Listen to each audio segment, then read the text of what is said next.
আসসালামু আলাইকুম মুসলমান ভাই ও বোনেরা, সবাইকে সালাম ও শুভেচ্ছা জানাচ্ছি।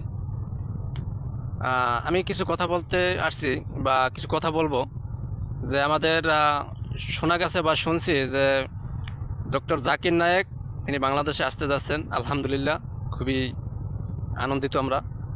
আর এজন্য আরও একটা দাবি জানাচ্ছি আমাদের বাংলাদেশের 97% মুসলমানদের পক্ষ থেকে যে ডক্টর জাকির নায়েকের যে পিস টিভি চ্যানেল, এই চ্যানেল জানি আবার পূর্ণাঙ্গে বাংলাদেশে চালু করা হয়। আর প্রতিটা মানুষ যেন দেখতে পারে, ডক্টর জাকির নায়েকের কোরআন হাদিসের আলোচনা যেন শুনতে পারে।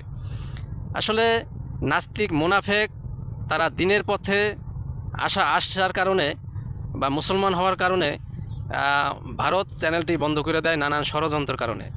কিন্তু আমাদের দেশের অবৈধ সরকার ভারতের গোলামি করার কারণে ভারত যা করত, হুকুম করত, আর বাংলাদেশও তাই করতো। ভারত পিস টিভি চ্যানেল বন্ধ করছে, বাংলাদেশেরও পিস টিভি চ্যানেল বন্ধ করতে হইব। এজন্য আমি ডক্টর ইউনূসের প্রতি আহ্বান জানাচ্ছি যে অবশ্যই বাংলাদেশে পিস টিভি চ্যানেল পূর্ণাঙ্গে যেন আবার চালু করা হয়, এর জোর দাবি জানাচ্ছি মুসলমানদের পক্ষ থেকে। সবাই ভালো থাকবেন। আল্লাহ হাফেজ।